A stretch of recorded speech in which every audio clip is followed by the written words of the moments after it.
الحمد لله رب العالمين والصلاة والسلام على رسوله النبي الكريم وعلى آله وأصحابه أجمعين أما بعد. وقال النبي صلى الله عليه وسلم: كل أمر ذي بال لم يبدأ ببسم الله فهو أخطأ، أو كما قال عليه الصلاة والسلام.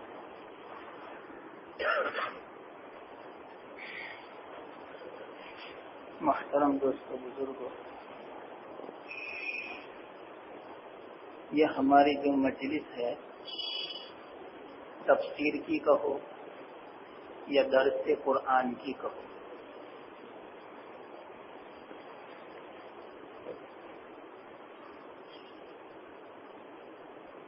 کوئی بھی کام ہو، چاہے وہ دنیا کا ہو چاہے وہ دین کا ہو، اس کے بارے میں آقا نامدار محمد مصطفیٰ صلی اللہ علیہ وسلم ارشاد فرماتے ہیں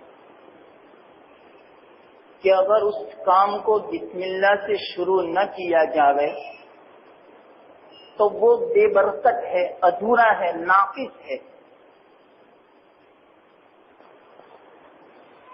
اور یہ جو بسم اللہ ہے، یہ قرآن کی ایک آیت ہے. 3 سال سے ہماری تفسیر ہو رہی ہے، یہ 4تھا سال ہے، لیکن آپ حضرات کے سامنے بسم اللہ کی تفسیر نہیں آئی. تو ارادہ ہوا کہ کچھ بسم اللہ کے بارے میں آج اللہ تعالیٰ توفیق دے تو مفید باتیں کہوں اور اللہ تعالیٰ عمل کی توفیق عطا فرما دے. یہ بسم اللہ جو ہے، جو ہم پڑھتے ہیں بسم اللہ الرحمن الرحیم، یہ قرآن کی ایک آیت ہے. کون سی سورت کی؟ وہ کسی سورت کی آیت نہیں ہے، بلکہ سورت کی ابتدا بسم اللہ سے ہوتی ہے. حضرت جبرائیل علیہ السلام جب یہ آیت لے کر نازل ہوئے تو یوں فرمایا کہ اس کو ہر سورت کے شروع میں پڑھی جاوے گی، اور جب بھی کوئی وہ سورت کی تلاوت فرماتے تو بسم اللہ پڑھتے. اور روایتوں میں آتا ہے، در منصور میں ہے، جس وقت اس آیت کو اللہ تعالی نے نازل فرمائی تو جتنے بھی بادل تھے تمام کے تمام بادل مشرق کی طرف ہٹ گئے. رستہ دے دیا گیا اس آیت کے لیے. ہوا رک گئی، آسمان تھم گئے، سمندروں کو ساکن کر دیا گیا، شیطانوں کو ہٹا دیا گیا، اور اس کے بعد اللہ تعالیٰ نے حضرت جبرائیل علیہ السلام کو اس آیت کو لے کر دنیا میں نازل فرمایا. اب اس سے اندازہ لگاؤ یہ کتنی عظیم آیت ہے. یہ آیت جو ہے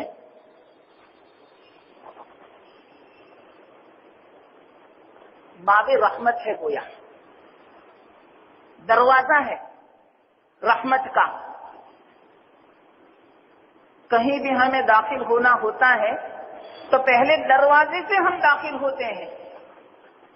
تو اسی طرح یاد رکھنا، کوئی بھی کام ہو اس کام میں اگر ہمیں داخل ہونا ہے تو بسم اللہ اگر اس نے پڑھ لی تو یوں سمجھو کہ وہ رحمت کے ساتھ اس کام میں داخل ہو گیا، وہ کام اس کا برکت والا ہو گیا اور اللہ تعالیٰ اس کام کو پورا فرما دے گا۔ اسی بنا پر تو یہ رحمت کا دروازہ ہے بسم اللہ، ایسے وقت میں بسم اللہ نہیں پڑھی جاتی جو ظاہری طور پر رحمت کا کام نہیں ہے۔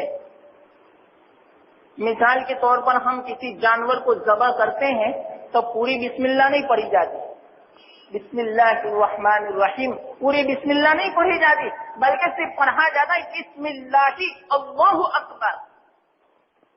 کیا وجہ اس کی؟ اس بنا پر کہ یہ بسم اللہ یہ رحمت کا دروازہ ہے اور ذبح کرنا یہ رحمت کے خلاف ظاہری ہے، یعنی گویا ہاتھ میں چھری ہے اور جانور کو ذبح کیا جائے گا، یہ مناسب نہیں ہے کہ جانور کو ذبح کیا جائے اور رحمت کے خلاف کام ہو اور اس میں اللہ کی صفت رحمت کو بیان کیا جائے، یہ مناسب نہیں ہے۔ اس سے یوں پتا چلا یہ بسم اللہ یہ باب رحمت ہے، یہ رحمت کا دروازہ ہے۔ اس میں جو داخل ہو چکا انشاءاللہ العزیز اس کا کام اچھی طرح انجام پاوے گا۔ یہ جو بسم اللہ ہے ایک مختصر آیت ہے، اسی بنا پر تو کلام مجید میں 10ویں پارے میں سورہ توبہ ہے، سورہ براءت ہے۔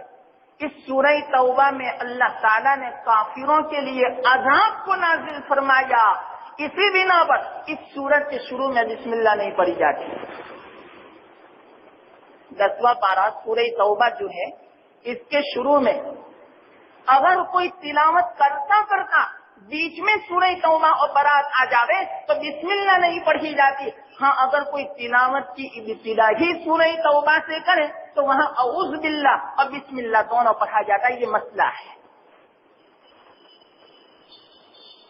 کیوں؟ اس کی وجہ کیا؟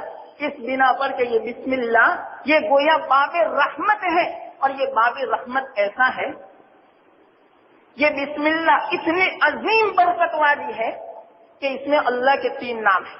ایک تو اس کا اصلی نام یعنی اللہ، اور اس کے بعد 2 صفت ہیں الرحمن اور الرحیم۔ ایک روایت میں ہے غالباً روح البیان میں، اور ایک روایت در منصور کی ہے، اس میں اللہ کے رسول صلی اللہ علیہ وسلم ارشاد فرماتے ہیں کل اللہ تعالیٰ کے 3000 نام ہیں۔ میں کیا سمجھاتا ہوں؟ یہ بسم اللہ واقعتاً رحمت کا دروازہ ہے۔ جب دروازہ ایسا ہے تو جس دروازے سے ہم داخل ہوں گے تو وہ مکان کتنا بابرکت ہوگا، کتنا فضیلت والا ہوگا۔ یعنی کون سا مکان؟ ہم بسم اللہ پڑھ کے کلام مجید میں داخل ہوتے ہیں تو بسم اللہ دروازہ ہے، تو اس بسم اللہ کی یہ فضیلت ہے تو کلام مجید کی کیا فضیلت ہوگی؟ تو کیا فضیلت ہے؟ اللہ کے رسول صلی اللہ علیہ وسلم نے ارشاد فرمایا اللہ تعالیٰ کے کل 3000 نام ہیں۔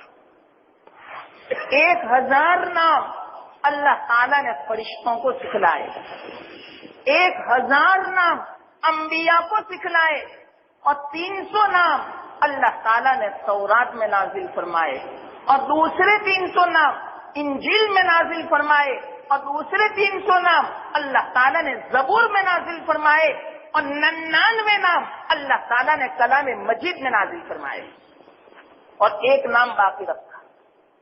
یہ جتنے بھی میں نے گنوائے روایت کے اعتبار سے کل کتنے ہوئے؟ 2999، اور ایک نام باقی رہا 3000 میں، تو ایک نام کو اللہ تعالیٰ نے اپنے پاس باقی رکھا، وہ کسی کو نہیں دیا، تو کل ملا کر 3000 نام ہوئے۔ اللہ کے رسول صلی اللہ علیہ وسلم ارشاد فرماتے ہیں جس نے پوری بسم اللہ پڑھ لی تو گویا 3000 ناموں کا اس نے ذکر کر لیا، اللہ اور اس کے بعد الرحمن اور اس کے بعد الرحیم، یہ 3 نام ہیں، تو گویا اللہ کے ماتحت میں 1000 نام، الرحمن کے ماتحت میں 1000 اور رحیم کے ماتحت میں 1000، تو گویا بسم اللہ پڑھ لی تو گویا 3000 نام اس نے اپنی زبان سے ادا کر لیے، یوں سمجھا جائے گا۔ حدیث میں تو اس سے آپ اندازہ لگاؤ کہ یہ ایک بسم اللہ، اس کے اندر 3000 ناموں کو اللہ تعالیٰ نے سمو دیا۔ ایک مرتبہ معراج کے موقع پر اللہ کے رسول صلی اللہ علیہ وسلم کو آسمانوں پہ اٹھائے گئے، 7 آسمان کے اوپر لے جائے گئے۔ حضرت جبرائیل علیہ السلام ساتھ میں تھے۔ اللہ کے رسول صلی اللہ علیہ وسلم نے ارشاد فرمایا کہ یہ جو 4 نہریں ہیں وہ کہاں سے نکلتی ہے؟ کلام مسجد میں ہے 4 نہروں کا تذکرہ ہے، ایک تو پانی کی نہر، دوسری دودھ کی نہر، تیسری شراب طہور کی، چوتھی شہد کی۔ یہ 4 نہریں جنت میں ہوگی۔ یہاں تو معمولی ایک نمونہ ہے، ورنہ صحیح معنوں میں وہاں کی جو پانی کی اور دودھ کی اور شہد کی جو نہر ہے، آدمی نے کبھی نہ آنکھوں سے دیکھا ہوگا، نہ کبھی اس نے زبان سے چکھا ہوگا، نہ کبھی اس کا خطرہ اس کے دل میں گزرا ہوگا۔ اتنی عظیم وہ نہریں ہیں۔ تو اللہ کے رسول صلی اللہ علیہ وسلم نے حضرت جبرائیل علیہ السلام سے سوال پوچھا کہ جبرائیل یہ نہریں کہاں سے نکلتی ہیں؟ تو حضرت جبرائیل علیہ السلام نے فرمایا مجھے تو اتنا معلوم ہے کہ یہ نہریں حوض کوثر کی طرف سے آتی ہے۔ تو ان کو معلوم نہیں تھا، تو اللہ کے رسول صلی اللہ علیہ وسلم سے فرمایا حضرت جبرائیل نے آپ اللہ تعالیٰ سے درخواست کرو کہ یا اللہ یہ 4 نہریں کہاں سے نکلتی ہیں، مجھے آپ بتلاؤ۔ تو اللہ کے رسول صلی اللہ علیہ وسلم نے درخواست فرمائی کہ یا اللہ یہ 4 نہریں جب آپ نے مجھے دکھا دی تو یہ کہاں سے نکلتی ہے، اس کی اصل، اس کا چشمہ اور اس کا منبع بھی مجھے دکھا دے۔ تو اللہ تعالیٰ نے آپ کی دعا قبول فرما لی۔ تو فوراً ایک فرشتے کو نازل فرمایا، وہ فرشتے آئے اور فرشتے آنے کے بعد اللہ کے رسول صلی اللہ علیہ وسلم سے یوں فرمایا آنکھیں بند کر لو۔ جیسے آنکھیں بند کی تھوڑی دیر میں یوں فرمایا آنکھیں کھول دو۔ تو جب آنکھیں کھولی تو آپ فرماتے ہیں میں ایک درخت کے پاس کھڑا ہوں، یہ روایت میں موجود ہے، اور درخت کے پاس ایک بہت بڑا قبہ ہے، مینارہ، قبہ، گنبد جیسا اتنا بڑا قبہ ہے موتیوں کا۔ اللہ کے رسول صلی اللہ علیہ وسلم ارشاد فرماتے ہیں اتنا بڑا قبہ ہے کہ دنیا کے انسان اور جنات تمام کے تمام جمع ہو جاوے اور اس قبے پر کھڑے ہو جاوے تو ایسا لگے کہ پہاڑ پر گویا ایک خوبصورت پرندہ بیٹھا ہوا ہے۔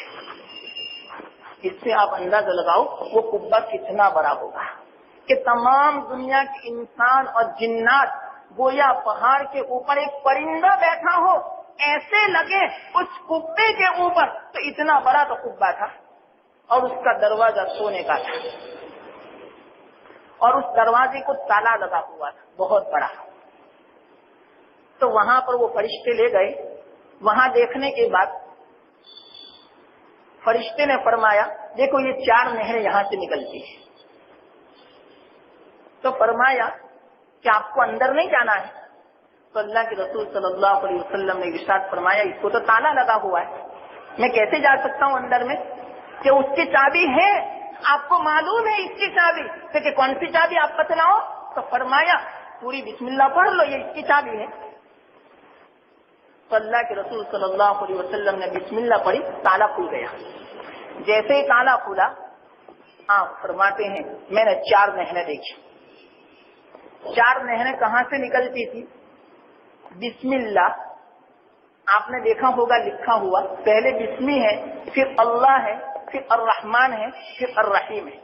تو بسمی میں آخر میں میم ہے، تو میم کے نیچے سے پانی کی نہر جاری ہے، اور اس کے بعد اللہ ہے تو اللہ کے آخر میں ہاں ہے تو ہاں کے نیچے سے دودھ کی نہر جاری ہے، اور الرحمن ہے تو آخر میں نون ہے تو نون کے نیچے سے شراب طہور کی نہر جاری تھی، اور الرحیم اس میں میم آخر میں ہے تو میم کے نیچے سے شہد کی نہر جاری تھی۔